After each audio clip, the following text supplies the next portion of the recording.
لقيت ابوهم واقف هنا وراقد عليهم البنتين الاثنين ميتين في الحته دي. البنتين الاثنين صديقه كده مربوطين رجليهم ومخنوقين. البنات هنا بقى الولد بقى جابه من هنا من الحته دي متعلق من هنا كده. كان متعلق في السقف. هو اتكسر هنا ومتعلق هو شيء. كان متعلق في المسمار ده؟ من رقبته؟ لا من الهدوم. من الهدوم من ورا كده. حسبي الله ونعم الوكيل.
في قرية الراهب مركز شبين الكومي المنوفية لقوا جثث 3 أطفال في بيت مهجور.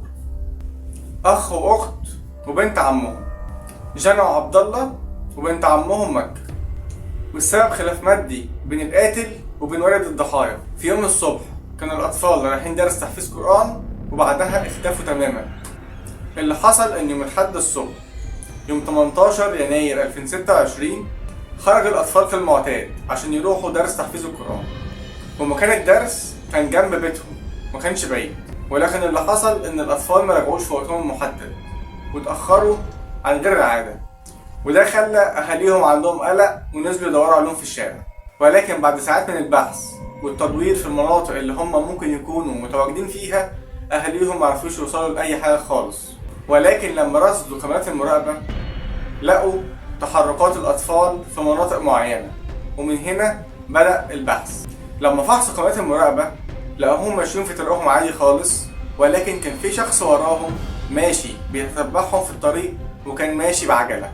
الشخص ده فضل ماشي وراهم مراقبهم لحد ما وصلوا عند قطعة أرض فيها بيت مهجور، وهناك الشخص ده حاول يستدرج الأطفال إن هو يديهم حلويات علشان يجوا معاه جوه البيت المهجور ده. الشخص ده بعد ما استدرج الأطفال جوه البيت بدأ يشنقهم بشرب أو بسكارف كان معاه، وبعد ما شنق البنتين والولد علق الولد على المسمار كان جوه البيت. المشكلة بقى إن الجريمة دي حصلت من غير ما أي حد ياخد باله من القرية، والأطفال ما عملوش أي صوت وقت التعدي عليهم. علشان كده لازم نعلم أطفالنا إزاي يدافعوا عن نفسهم وإزاي يطلبوا المساعدة لو حسوا بأي خطر، ولازم يصرخوا يعملوا صوت لو حسوا بأي حد بيتعدى عليهم بأي نوع أيا كان. نرجع بقى لقصتنا. التحقيقات كشفت إن الشخص اللي اتعدى على الأطفال دي كان جارهم وكان صديق للأسرة، ما كانش شخص غريب عنهم، بالعكس كان صاحب عم الأطفال وكان عارف أبوهم، وفوق ده كله الأطفال كانوا عارفينه وبيلعبوا معاه كمان. الشخص اللي عمل الجريمة دي اسمه محمود. بالقبض عليه اعترف إن هو ارتكب الواقعة دي، واعترف المجرم إن سبب الجريمة دي وسبب تعديه على الأطفال دي تحديدا إن هو كان بينه وبين والد الأطفال ما بينهم تعاملات مادية وبينهم خلافات. الخلافات المالية دي كانت بسبب ان المجرم كان مشتري من والد الاطفال دول موتوسيكل بالتقسيط وما كانش بيقسط، وبرضه كان اخد منه تليفون او مشتري منه تليفون وبرضه ما كانش دافع ثمنه او حاجه زي كده. والخلافات دي خلت المجرم اللي اسمه محمود ده يقرر ان هو ينتقم من الاطفال بسبب ان هو عايز ينتقم من والدهم، فقرر ان هو يعمل الجريمة البشعة دي ويقتل الاطفال الثلاثة دول.